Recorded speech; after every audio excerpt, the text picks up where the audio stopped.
kinky, kinky, kinky. We love it, yes, it's true. And now here's Reverend Mel to be kinky with you. Hey! This is coming from slave auction, the kinky community. If you don't like it, you don't want it, that's fine. Yeah. And you've raised how much? How much? Oh, well, last year I was told that we were responsible for feeding 32,000 people. So 32,000 people. And, wow. Wow. That is amazing. You're doing something. People say they're going to do something, you know, to stop hunger, do something, but you're doing something. Oh, yeah, and the same thing with Christmas. We do it for toys, and you know, so a lot of kids get toys that they wouldn't get otherwise. And but kind of transition right into this here too is that I was really blown away with the 32,000 people and stuff, right? But I found out that in LA there's 80,000 a night that are homeless. Oh, wow. So we didn't put a dent in it. So what I've done is I started a program called Pennies for Poverty. And the website's penniesforpoverty.com. And basically we're doing a drive to try to collect 1 million pennies, which is $10,000. Oh, wow. And we're going to go after corporate sponsors. If we can match that 10,000, that they will match the funds and try to get like 50 grand. And there's an organization here in LA called the LA Homeless Resource Center. And they target basically people in our lifestyle. Out of that 80,000, 12% are American vets. Wow. Which I think is unacceptable. 40% are the LGBT community, and 34% are women and children. Wow. So they go after those type of people and get them off of the street, get them a job, get them some education and stuff, and one at a time, trying to do something about it. And so that's what our goal is right now. And we figured, you know, we're not asking for dollars or anything. We've got a number of different clubs, everything, collecting pennies and people donating pennies and things, you know, and the pennies add up. Well, here in the studio, we'll put together a thing, and it will say, you know. I'll get you a jar. Yeah, we'll put a jar here. And also, what I'd like to offer you is we will film a commercial for you. Oh, that would be great. And we'll air it on TSR, where you can have it. We'd be honored to. I think it'd be great. It's all and all these people know it's coming from our community. It's nothing behind the scenes. It's any TV shows I've been in. I mean, we've had CBS rent the studio and have me be in shows, and it's always, you know, I want to portrayed in the right light. You know, I don't believe that we should be, you know, feeding into the frenzy about being serial killers or you know, dangerous people or something, because we're really not. Well, the only time that we're portrayed by the media is when someone has, you know, wound up in a steel drum, or someone has died, or someone's been hurt, and which is really, really bad press for the BDSM community. But you know, for every one of them, you can pick up the paper, or turn on the news, and find 100 straight, you know, vanilla people that's doing it, the same thing, you know. But yeah. I mean, hello, let's chop them up in pieces and fry them up. Yeah. You know, I mean, hello.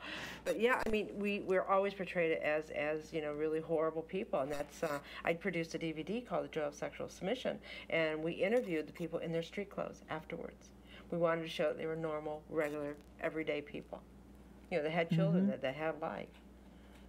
But because our dungeons are so slimy and sleazy, and the things that go on in dungeons, you know, isn't it?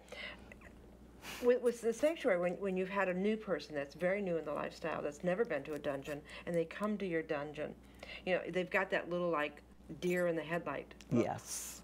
And they're, like, in awe, and they're scared to death. Give some advice to someone that wants to come to your dungeon or wants to go to any dungeon.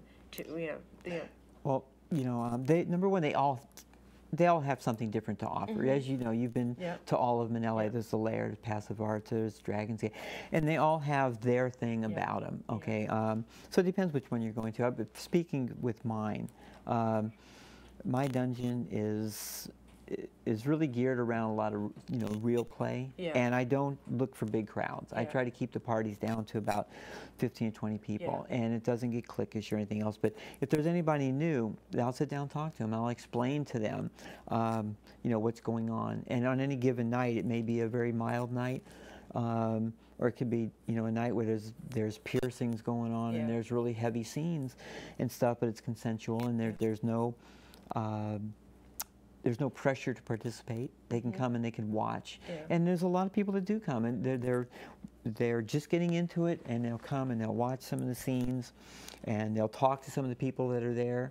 And probably 90% of the time, by the end of the night, they're coming up to me, asking me maybe if I would try something with them, you know. And as a top, I don't consider myself necessarily a sadist. Yeah. I don't enjoy screams of pain. I enjoy those screams of ecstasy. I like taking people farther than they could, you know, they thought they could go. So when I play with somebody for the first time, I always try to go to a little bit lighter side. I don't go all the way to a safe word or anything else. So it's a very positive experience. When they're done, you're like, wow, that was really neat, you know, and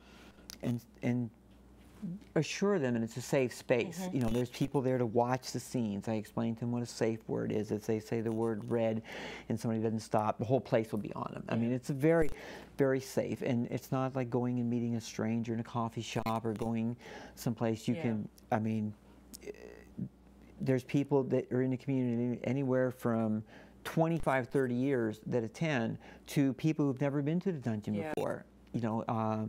So it's an opportunity to learn, and it can be intimidating. I mean, most of the people that'll come for the first time will tell you, God, I was so nervous coming up to the front door and stuff. But after they've come, and by the end of the night, they're going, God, this is so nice. It's like family. Yeah.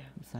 But you're also going to be adding some things onto your dungeon. You're going to be adding some classes. Yeah. Are you going to be teaching the class, or are you going to have other people come in and teach? Both. Both. Both. I'm going to be teaching a couple of, because I present classes all over the country and Canada and stuff, and so I'm going to be doing some in here in LA.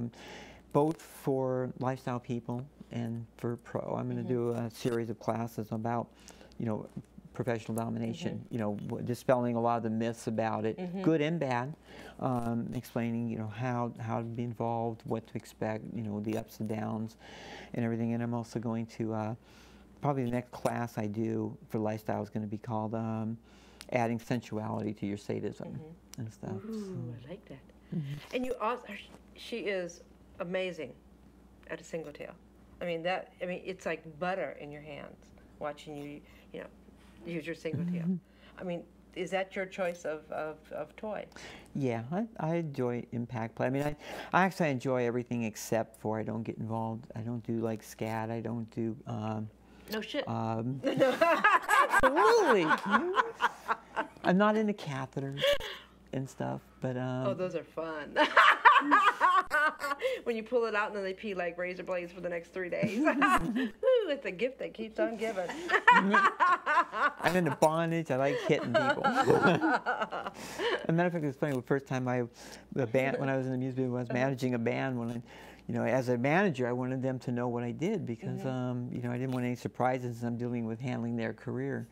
So it's kind of like, how am I going to tell them this? You know, so I'm sitting down there with them one day, and it's like, I'll tell you, do something different other than just music business. And I beat people up for a living. You know? You beat them up. I think our board guy had a question, or someone has a statement. What was it? Oh, no. It's like, no. So I'm guess people are like in the chat room. They're talking. If you're in the chat room, why don't we do this right now? Or let's wait. When we come back, we'll come back from the break, and then we're going to be giving away. We got to make sure that we give away the 2 VIP passes because they're really important. And because we have questions that we're going to ask somebody, and somebody will have to call us with the right answer. Sometimes this works, and sometimes it doesn't. Sometimes the phone is ringing off the wall. But we've changed over to Skype, and you can call us at 323-568-1616. But we're not going to do that until we come back, and we still got like 5 minutes to talk. So we're going to talk. So when you first picked up that single tail, okay, because we all know that you got to learn how to use your toy before you use it on a human being.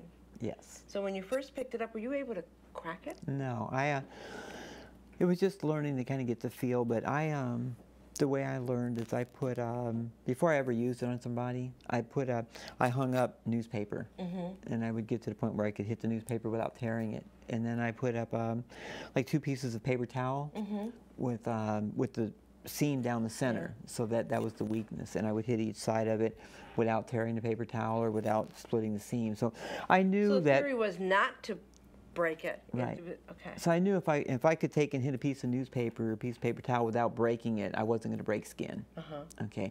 And at the same time, I was working on my accuracy. So I probably worked with it probably 6-7 months before I ever used it on somebody. And I've never used anything on anybody that I haven't had used on myself except one thing. And I had a very heavy submissive. I was collared on about 2001, 2002, and she was a masochist.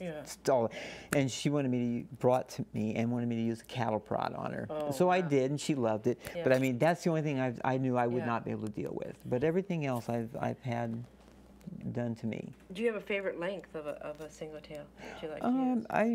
I'm 4 foot, 5 foot, and mostly because that's what I'm used to. Because my dungeon is, I've got 8 foot ceilings in my dungeon, so I've got a nice, you know, like 6 and 8 footer. But I think my favorite is like the 4 and 5 footer.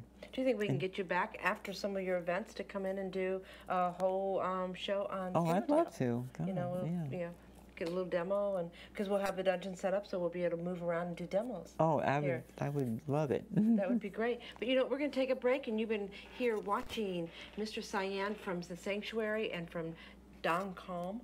DomCon.